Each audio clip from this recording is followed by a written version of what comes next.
Hello, my friend. Welcome to this powerful and emotional story about two nations, two borders, and one sudden explosion that changed everything in Southeast Asia. Today, we talk about something real, something painful, a war between Thailand and Cambodia. Two neighbors now separated by fear, fire, and misunderstanding. This is not just about tanks or fighter jets. It is about people, families forced to leave, children waking to bombs, mothers waiting for news. In this story, you will learn English step by step using clear words, real emotions, and a true situation that makes the world hold its breath. You will hear how a quiet morning turned loud, how small disagreements became fire, how maps, politics, and hurt grew into something none of us want. This is more than a story. It is a mirror, a lesson in how peace can break and how hard it is to rebuild. So take a breath, focus your ears, feel the words, understand the meaning. Let this moment become your classroom. You are not just learning English, you are learning how the world works and how words, not weapons, can bring people back together. You will improve your English and your understanding of life, conflict, and courage. Are you ready? Let us begin. It began with silence. A soft morning wind touched the trees near the Thailand-Cambodia border. No one expected war to come that day. The villages were calm. Children walked to school. Farmers fed their animals. People crossed the border like always, selling rice, fruit, and clothing. But something dark was already moving. And in the forest between the two countries, danger was hiding beneath the earth, waiting. Soldiers from both sides often patrolled the area. They walked the same forest paths. They knew this land, or they thought they did. One morning, a group of Thai soldiers walked in single line. Their boots crushed dry leaves. Birds flew overhead. Then, it happened. A loud explosion broke the silence. Fire jumped from the ground. Smoke rose high. A man screamed. Then another. Confusion followed. One soldier had stepped on a landmine. It was not old or rusty. It was new, clean metal, deadly and fresh. The Thai army examined the pieces. They said it was a modern Russian-made mine, not something left from an old war. They believed someone had placed it there recently. Over the next few days, more explosions happened. More soldiers were injured. Some lost legs. In total, 10 Thai soldiers were hurt. The pain was real. The anger came quickly. Thai leaders said Cambodia was responsible. Cambodia answered immediately. They denied everything. They blamed Thailand. Both sides accused each other. Both sides showed proof. No one trusted the other. Words turned into fire. Artillery began to fly. Rockets crossed the border. A Thai base was attacked. Cambodia said it was self-defense. Thailand sent fighter jets fast, loud, powerful F-16s. They hit targets inside Cambodia. Bombs fell near military posts. The sound echoed for miles. Families ran. Towns emptied. The border, once open, was now full of soldiers. The air was heavy with smoke and fear. Yet, two countries, two armies, and no peace, just pain. The world watched and waited. Could it be stopped, or would it grow worse? The first questions rose from the people. Why now? Why this place? What are they really fighting for? The answer was old, very old, more than 100 years in the past. It was about maps. It was about a mountain and a temple. The temple is called Priya Vihir. It stands on a cliff in the Dangrek Mountains. It is beautiful, ancient, built in the 11th century. For many years, both countries claimed it. Both said, "This is ours." Cambodia said history was clear. Thailand said the land was theirs. In 1962, the International Court gave the temple to Cambodia. Thailand accepted the result, but only the building, not the land around it. That small detail caused big problems. The land around the temple is still a question, still a wound, still a reason to fight. From 2008 to 2011, there were shootings. Some soldiers died, some villagers left, but peace always returned for a while. Now, the same fight has returned, but this time, it feels different, bigger, louder, and more dangerous. The two leaders speak strong words. They defend their flags, but the people they lose homes, money, jobs, and family. A factory worker named Shiri from Cambodia lost her son. He crossed the border to sell fruit. Now, she cannot find him. A Thai farmer named Aaron said he lost half his crops. Shells landed near his field. The cows ran. The land burned. Neither of them planted landmines. Neither of them asked for war. But both of them are paying the price. This is the story of how it begins not with a big battle, but with a small step, a hidden bomb, a spark. And that spark has now started a fire across the land. In a small Cambodian village near the border, a teenage boy named Dara lived with his grandmother. He loved school and wanted to become a teacher. But after the bombing started, his school closed. The teachers left. The children ran home. The classroom turned into a shelter. Dara was afraid. At night, he heard rockets. In the morning, smoke covered the hills. He asked his grandmother, "Why are they fighting?" She said, "Because they don't listen. They don't talk. They don't understand each other." Dara wanted to understand. He wanted to listen. He wanted to learn more than just history and math. He wanted to learn peace. So he opened an old notebook. On the cover, it said, "English Practice." He had not touched it in months, but now it felt important. He believed that English could help him understand what people from both countries were saying. Maybe it could help him find truth. Dara began studying alone. He listened to old radio lessons. He repeated simple words out loud.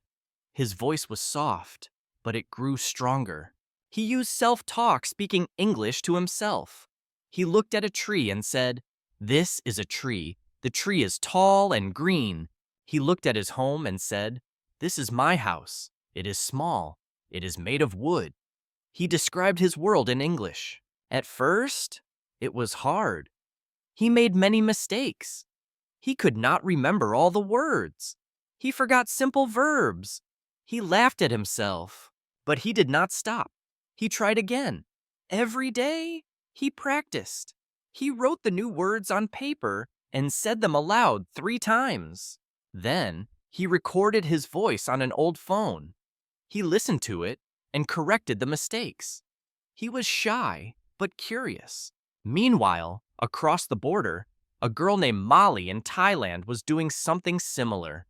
She had to leave her job at the fruit market. The road was blocked. Her father lost his farm.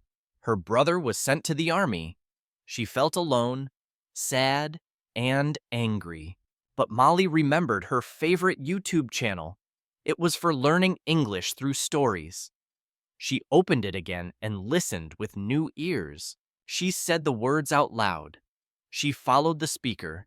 She practiced shadowing, repeating what she heard, again and again, until she felt the rhythm. She did not think about being perfect. She thought about being honest, saying something real, speaking clearly, telling her story someday.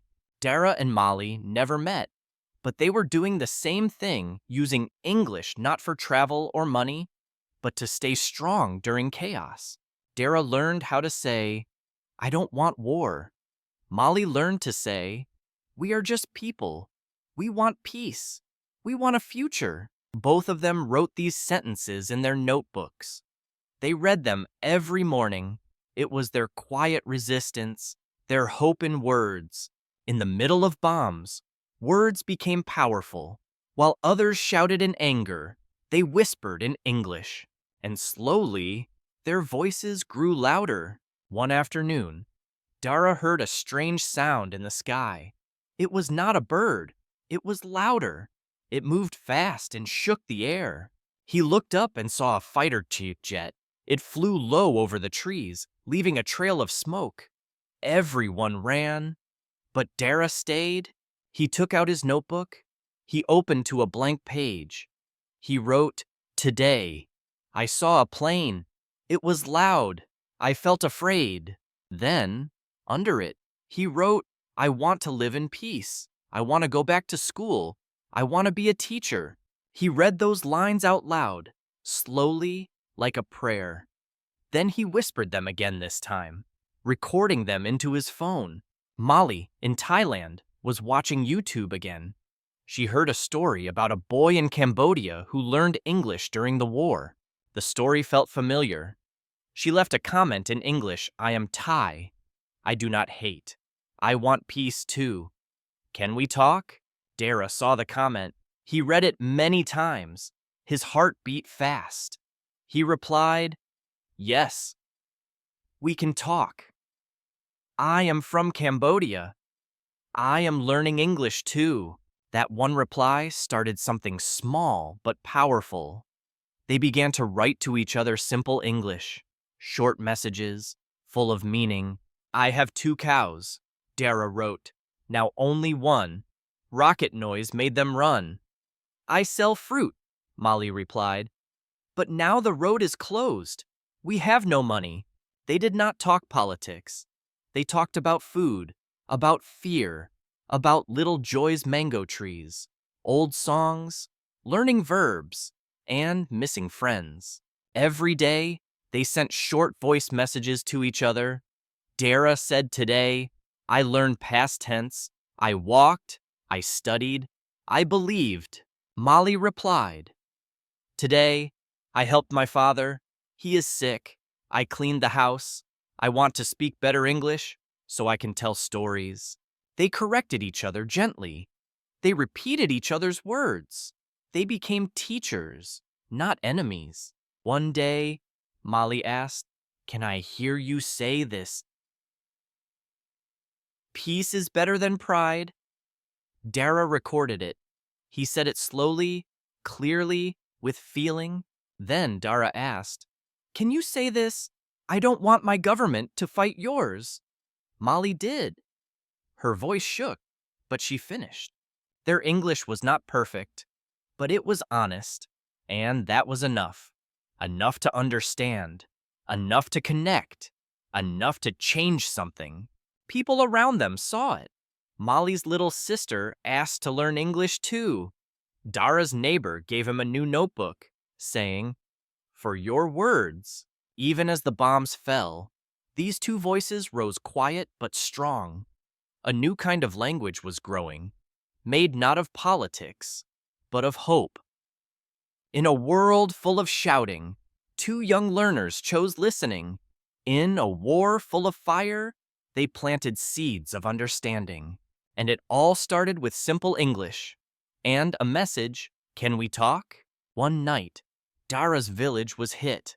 A rocket landed near his home. His grandmother screamed. The windows broke. The sky turned red. He held her tight. She was shaking. The house was not safe anymore. They had to leave. They walked in the dark, carrying nothing. They stayed in a crowded shelter. No power, no beds, just mats and noise. Dara had no space to study. His notebook was wet. He stopped practicing English. He stopped sending messages. He stared at the wall. Days passed. He felt empty, like learning had no meaning anymore. What's the point, he thought. Words cannot stop bombs. His eyes were tired. His heart heavier than his body. He wanted to quit. Meanwhile, Molly also faced pain. Her father was taken by soldiers for questioning. He never came back. Her mother cried every night. Molly felt broken. She wanted to scream, but only silence came out. She looked at her notebook but could not read a word. She stopped shadowing. She deleted the English app. She turned off her phone. She wanted to forget, to disappear. One morning, Dara opened his old messages. He saw Molly's last voice note. She had said, "You are brave, don't stop, keep learning." He played it again. And again. Her voice shook, but it was kind. It felt like sunlight in a cave, like a match in darkness. He found a pencil. It was short and cracked. He wrote one line. "I will try again. Just one more time. Just today." He spoke slowly. "I feel sad. I feel tired. But I will not stop. English is my hope." He cried, but he spoke. Molly. 2. Found Dara's last message. "Can we talk again?" He had written. Just 4 words. But they held her like hands. She replied, "Yes, please. I need to speak. I miss our English." Her voice was soft, but she was smiling. They both began again, from the middle of pain, from the lowest point. They picked up the pieces, word by word. Dara made a new plan, 10 minutes of English each morning. Just 10. That was enough. Molly returned to shadowing, starting with greetings. She said, "Hello, my name is Molly. I am strong. I can learn. I can grow." Her voice became clear again. English was not magic. It did not end the war. But it gave them something real, a small power inside a broken world, a way to understand, a way to talk, a way to choose connection over fear. And that was enough to keep going. Weeks passed. The war slowed down. No one said it was peace, but the guns were quiet. People came out of hiding, step by step. Dara returned to his village. The house was damaged, but still standing. His grandmother smiled. "We are home," she said softly. He cleaned the floor. He fixed the roof. Then he sat down, opened a new notebook, and wrote, "This is where I continue." Molly's father came back. He was tired but safe. Her family cooked a warm meal. For the first time in weeks, she laughed again. They opened the English app together. Molly taught her father how to say, "Thank you." He said it slowly, and she clapped. Then one day, Dara and Molly had their first video call. They were nervous. Their hands shook, but they smiled when they saw each other. "Hello," Dara said. "You are real." "Yes," Molly replied. "And you are brave." They talked for 10 minutes. Not perfect, but honest, full of feeling. They said things that didn't need translation. They promised to teach others. Dara began helping children in the village learn English using pictures and songs. Molly started a small class in her neighborhood. They were no longer just students. They were storytellers, helpers, messengers of peace. Their notebooks became symbols. Their voices became light. They learned 5 simple lessons. Dara wrote them on the classroom wall. Small steps matter. Mistakes are part of learning. Speaking is brave. Connection is stronger than fear. Hope begins with one word. Every day. They repeated those lines.